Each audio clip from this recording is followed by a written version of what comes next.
Good morning पंजाबियों लेके हाजिर हाँ पंजाब ਅਤੇ देश विदेश ਦੀਆਂ ਵੱਡੀਆਂ ਖਬਰਾਂ।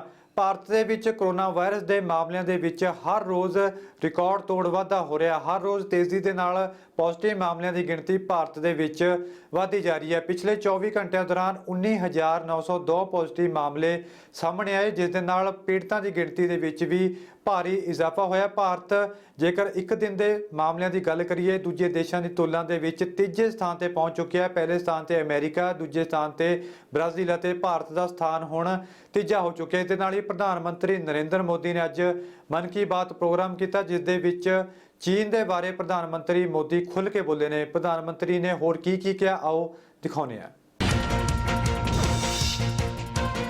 ਭਾਰਤ ਵਿੱਚ ਕੋਰੋਨਾ ਵਾਇਰਸ ਦਾ ਕਹਿਰ ਲਗਾਤਾਰ ਜਾਰੀ ਹੈ। ਕੋਰੋਨਾ ਵਾਇਰਸ ਦੇ ਮਾਮਲਿਆਂ ਦੇ ਵਿੱਚ ਲਗਾਤਾਰ ਤੇਜ਼ੀ ਦੇਖਣ ਨੂੰ ਮਿਲ ਰਹੀ ਹੈ। ਦੇਸ਼ ਦੇ ਵਿੱਚ ਹੁਣ ਤੱਕ ਕੁੱਲ 5,28,000 ਤੋਂ ਵੱਧ ਲੋਕ ਪੀੜਤ ਹੋ ਚੁੱਕੇ ਨੇ। ਇਸ ਦੇ ਨਾਲ ਹੀ ਰਾਹਤ ਭਰੀ ਖਬਰ ਇਹ ਵੀ ਹੈ ਕਿ ਇਹਨਾਂ ਮਾਮਲਿਆਂ ਦੇ ਵਿੱਚੋਂ 3,09,713 ਲੋਕਾਂ ਦਾ ਇਲਾਜ ਕੀਤਾ ਜਾ ਚੁੱਕਿਆ, ਯਾਨੀ ਕਿ ਉਹ ਠੀਕ ਹੋ ਚੁੱਕੇ ਨੇ।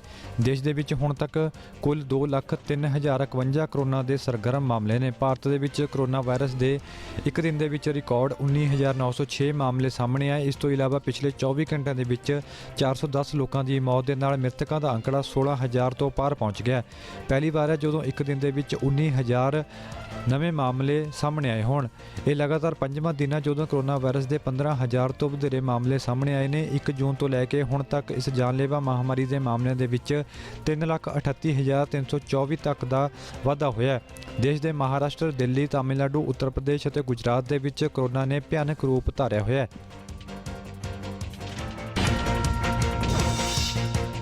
ਪ੍ਰਧਾਨ ਮੰਤਰੀ ਨਰਿੰਦਰ ਮੋਦੀ ਨੇ ਮਨ ਕੀ ਬਾਤ ਪ੍ਰੋਗਰਾਮ ਜ਼ਰੀਏ ਦੇਸ਼ ਨੂੰ ਸੰਬੋਧਨ ਕੀਤਾ ਹੈ। ਪੀਐਮ ਮੋਦੀ ਨੇ ਮਨ ਕੀ ਬਾਤ ਦੇ ਵਿੱਚ 15 ਜੂਨ ਨੂੰ ਗਲਵਾਨ ਘਾਟੀ ਦੇ ਵਿੱਚ ਭਾਰਤ ਅਤੇ ਚੀਨ ਦੇ ਫੌਜੀਆਂ ਵਿਚਕਾਰ ਹੋਈ ਹਿੰਸਕ ਝੜਪ ਦਾ ਜ਼ਿਕਰ ਕੀਤਾ ਹੈ। ਪੀਐਮ ਨੇ ਕਿਹਾ, ਲਦਾਖ ਦੇ ਵਿੱਚ ਭਾਰਤ ਦੀ ਭੂਮੀ ਤੇ ਅੱਖ ਉਠਾ ਕੇ ਦੇਖਣ ਵਾਲਿਆਂ ਨੂੰ ਕਰਾਰਾ ਜਵਾਬ ਮਿਲਿਆ। ਮੋਦੀ ਨੇ ਕਿਹਾ, ਸਾਨੂੰ ਦੋਸਤੀ ਨਿਭਾਉਣਾ ਅਤੇ ਅੱਖਾਂ ਦੇ ਵਿੱਚ ਅੱਖਾਂ ਪਾ ਕੇ ਜਵਾਬ ਦੇਣਾ ਆਉਂਦਾ ਹੈ। ਪੀਐਮ ਮੋਦੀ ਨੇ ਆਪਣੇ ਪ੍ਰੋਗਰਾਮ ਦੇ ਵਿੱਚ ਦੇਸ਼ ਦੇ ਨਾਮ ਸ਼ਹਾਦਤ ਪਾਉਣ ਵਾਲੇ ਜਵਾਨਾਂ ਨੂੰ ਵੀ ਯਾਦ ਕੀਤਾ ਹੈ। दुनिया ने इस दौरान भारत की विश्व बंधुत्व की भावना को भी महसूस किया है और इसके साथ ही दुनिया ने अपनी संप्रभुता और सीमाओं की रक्षा करने के लिए भारत की ताकत और भारत के कमिटमेंट को भी देखा है। लद्दाख में भारत की भूमि पर आंख उठाकर देखने वालों को करारा जवाब मिला है। भारत मित्रता निभाना जानता है तो आंख में आंख डालकर देखना और उचित जवाब देना भी जानता है। हमारे वीर सैनिकों ने दिखा दिया है कि वो कभी भी मां भारती के गौरव पर आंच नहीं आने देंगे। साथियों, लद्दाख में हमारे जो वीर जवान शहीद हुए हैं, उनके शौर्य को पूरा देश नमन कर रहा है, श्रद्धांजलि दे रहा है। पूरा देश उनका कृतज्ञ है, उनके सामने नतमस्तक है। हमारे वीर सैनिकों ने दिखा दिया है कि वो कभी भी मां भारती के गौरव पर आंच नहीं आने देंगे। साथियों, लद्दाख में हमारे जो वीर जवान शहीद हुए हैं, उनके शौर्य को पूरा देश नमन कर रहा है, श्रद्धांजलि दे रहा है। पूरा देश उनका कृतज्ञ है, उनके सामने नतमस्तक है। इन साथियों के परिवारों की तरह ही हर भारतीय इन्हें खोने का दर्द भी अनुभव कर रहा है। अपने वीर सपूतों के बलिदान पर उनके परिजनों में गर्व की जो भावना है, देश के लिए जो जज्बा है, यही तो देश की ताकत है। आपने देखा होगा, जिनके बेटे शहीद हुए वो माता पिता अपने दूसरे बेटों को भी, घर के दूसरे बच्चों को भी सेना में भेजने की बात कर रहे हैं। बिहार के रहने वाले शहीद कुंदन कुमार के पिताजी के शब्द तो कानों में गूंज रहे हैं। वो कह रहे थे, अपने पोतों को भी देश की रक्षा के लिए सेना में भेजूंगा। यही हौसला हर शहीद के परिवार का है। वास्तव में इन परिजनों का त्याग पूजनीय है।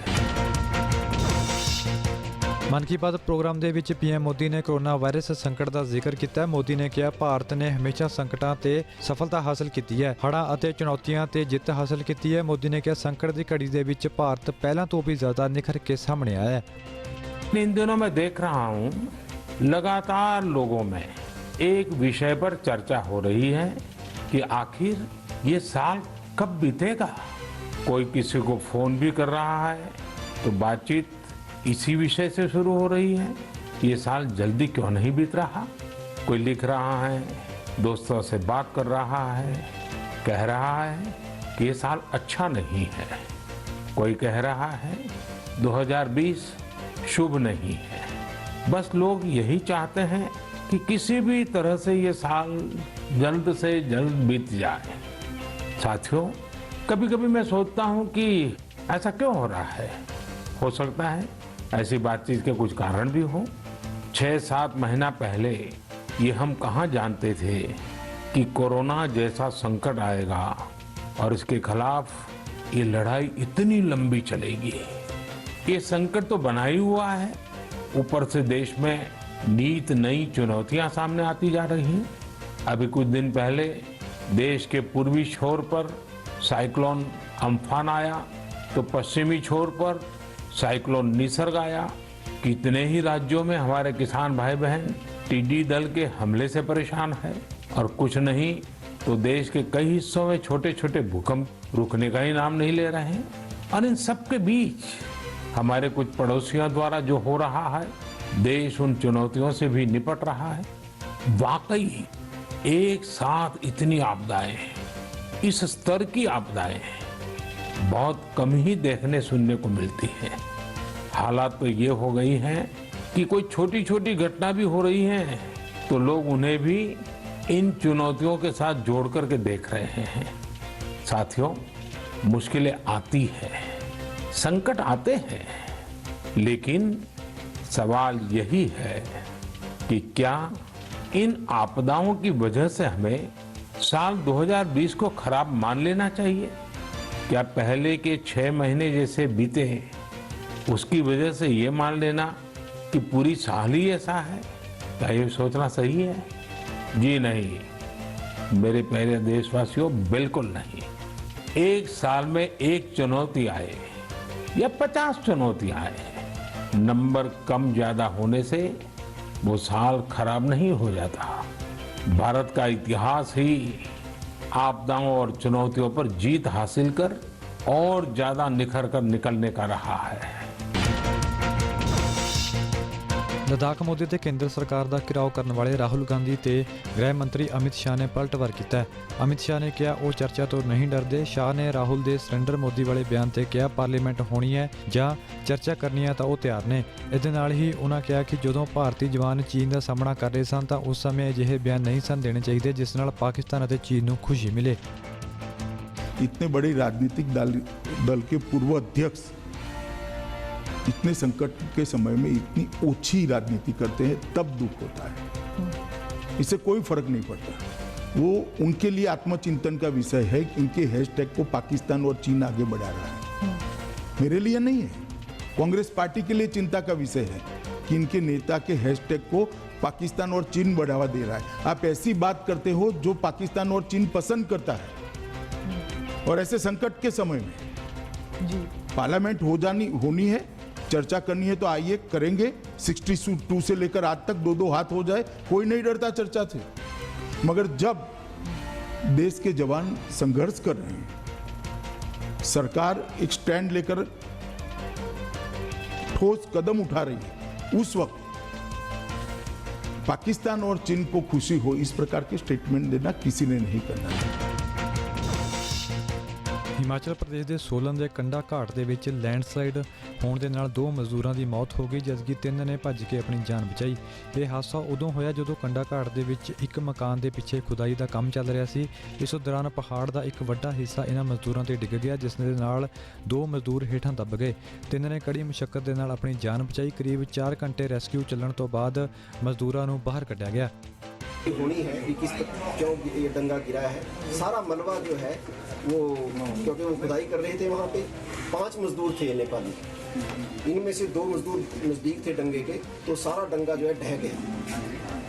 इस ढहने के कारण 2 मजदूर उसमें दब गए और उनको, एक मजदूर को तो लगभग आधे घंटे के अंदर प्रशासन ने स्थानीय लोगों की मदद से निकाल लिया, लेकिन वो दुर्भाग्य से उसकी मृत्यु हो चुकी थी उस समय तक।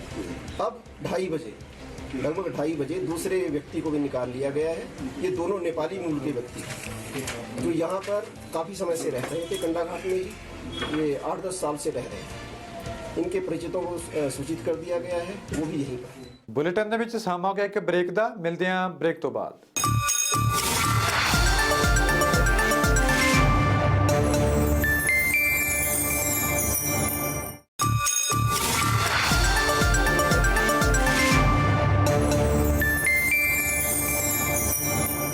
ਪੰਜਾਬ ਦੇ ਵਿੱਚ ਕਰੋਨਾ ਵਾਇਰਸ ਦੇ ਮਾਮਲੇ ਲਗਾਤਾਰ ਵੱਧ ਰਹੇ ਨੇ। ਇਸ ਦੇ ਲਈ ਪੰਜਾਬ ਸਰਕਾਰ ਨੇ ਇੱਕ ਹੋਰ ਫੈਸਲਾ ਲਿਆ। ਪੰਜਾਬ ਸਰਕਾਰ ਨੇ ਯੂਨੀਵਰਸਿਟੀ ਅਤੇ ਕਾਲਜਾਂ ਦੀਆਂ ਪ੍ਰੀਖਿਆਵਾਂ ਮੁਲਤਵੀ ਕਰ ਦਿੱਤੀਆਂ ਨੇ। ਕੈਪਟਨ ਸਰਕਾਰ ਨੇ ਫੈਸਲਾ ਲੈਂਦੇ ਹੋਏ 15 ਜੁਲਾਈ ਤੱਕ ਪ੍ਰੀਖਿਆਵਾਂ ਨੂੰ ਮੁਲਤਵੀ ਕੀਤਾ। ਇਸ ਦੇ ਨਾਲ ਹੀ ਦੇਖ ਲੈਂਦੇ ਹਾਂ ਹੋਰ ਪੰਜਾਬ ਦੀਆਂ ਵੱਡੀਆਂ ਖਬਰਾਂ।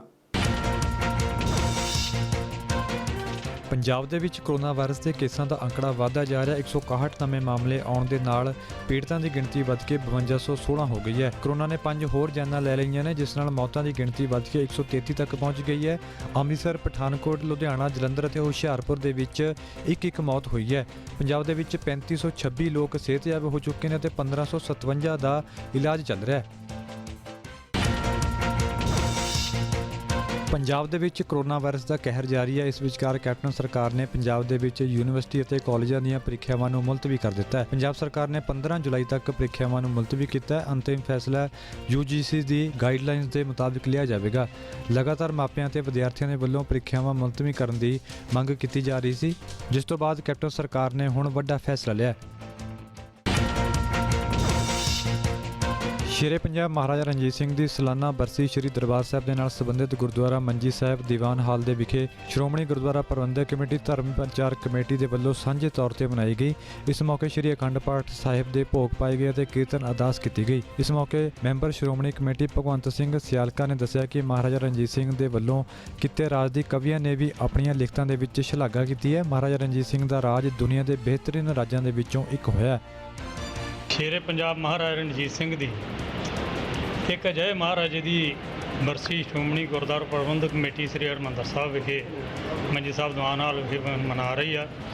ਜਿਸ ਮਹਾਰਾਜੇ ਦਾ ਇਤਿਹਾਸ ਦੇ ਵਿੱਚ ਨਾ ਕੋਈ ਸਾਨੀ ਹੋਇਆ ਤੇ ਨਾ ਹੋਣਾ। ਕਵੀ ਲਿਖਦੇ ਨੇ, ਮਾਂ ਬਲੀ ਰਣਜੀਤ ਸਿੰਘ ਹੋਇਆ ਪੈਦਾ, ਨਾਲ ਜ਼ੋਰ ਦੇ ਮੁਲਕ ਹਿਲਾਏ ਗਿਆ। ਤੇ ਫਿਰ ਅਖੀਰ ਤੇ ਲਿਖਦੇ ਨੇ, ਸ਼ਾਹ ਮੁਹੰਮਦਾ ਜਾਨ 50 ਬਰਸਾਂ ਅੱਛਾ ਰੱਜ ਕੇ ਰਾਜ ਕਮਾਏ। ਮੁਲਕ ਇਕੱਲਾ ਪੰਜਾਬ ਦੀ ਗੱਲ ਨਹੀਂ, ਮੁਲਕ ਮਹਾਰਾਜਾ ਰਣਜੀਤ ਸਿੰਘ ਜੀ ਦੇ ਜਦੋਂ ਉਭਾਰ ਹੋਇਆ ਉਸ ਵੇਲੇ ਸਿੱਖ ਮਿਸਲਾਂ ਜਿਹੜੀਆਂ ਆਪਸੀ ਲੜਾਈ ਨਾਲ ਪਹਿਲੇ ਮਿਸਲਦਾਰ ਜਿਹੜੇ ਆ ਉਹ ਬਜ਼ੁਰਗ ਹੋ ਰਹੇ ਸੀ। ਸਿੱਖ ਮਿਸਲਾਂ ਆਪਸੀ ਲੜਾਈ ਦੇ ਵਿੱਚ ਕਮਜ਼ੋਰ ਹੋ ਰਹੀਆਂ ਸਨ ਅਤੇ ਅਜਿਹਾ ਸਮਾਂ ਬਣ ਰਿਹਾ ਸੀ ਕਿ ਦੁਬਾਰਾ ਫਿਰ ਸ਼ਾਇਦ ਉਹ ਹਮਲਾਵਰ ਪੰਜਾਬ ਦੇ ਵਿੱਚ ਆ ਸਕਦੇ ਨੇ ਜਿਨ੍ਹਾਂ ਨੂੰ ਇੱਕ ਵਾਰੀ ਸਿੱਖਾਂ ਨੇ ਖਦੇੜ ਦਿੱਤਾ ਸੀ। ਪਰ ਮਹਾਰਾਜਾ ਰਣਜੀਤ ਸਿੰਘ ਜੀ ਨੇ ਆਪਣੀ ਨਿਮਰਤਾ ਨਾਲ, ਆਪਣੀ ਸੋਝੀ ਨਾਲ ਗੁਰੂ ਸਾਹਿਬ ਦੀ ਬਖਸ਼ਿਸ਼ ਲੈ ਕੇ ਅਜਿਹਾ ਮਾਹੌਲ ਸਿਰਜਿਆ। NSUI ਦੇ ਵੱਲੋਂ ਕੇਂਦਰ ਸਰਕਾਰ ਖਿਲਾਫ ਰੋਸ ਪ੍ਰਦਰਸ਼ਨ ਕੀਤਾ ਗਿਆ। ਮਹਿੰਗੇ ਹੋਏ ਪੈਟਰੋਲ ਡੀਜ਼ਲਾਂ ਖਿਲਾਫ ਵਰਕਰ ਕੇਂਦਰ ਸਰਕਾਰ ਖਿਲਾਫ ਨਿਤਰੇ। NSUI ਦੇ ਵਰਕਰਾਂ ਦੇ ਵੱਲੋਂ ਸੈਕਟਰ 10 ਪੈਟਰੋਲ ਪੰਪ ਦੇ ਬਾਹਰ ਲੋਨ ਮੇਲਾ ਲਗਾਇਆ ਗਿਆ। ਇਸ ਦੌਰਾਨ ਵਰਕਰਾਂ ਨੇ ਕੇਂਦਰ ਸਰਕਾਰ ਤੇ ਇਲਜ਼ਾਮ ਲਾਏ।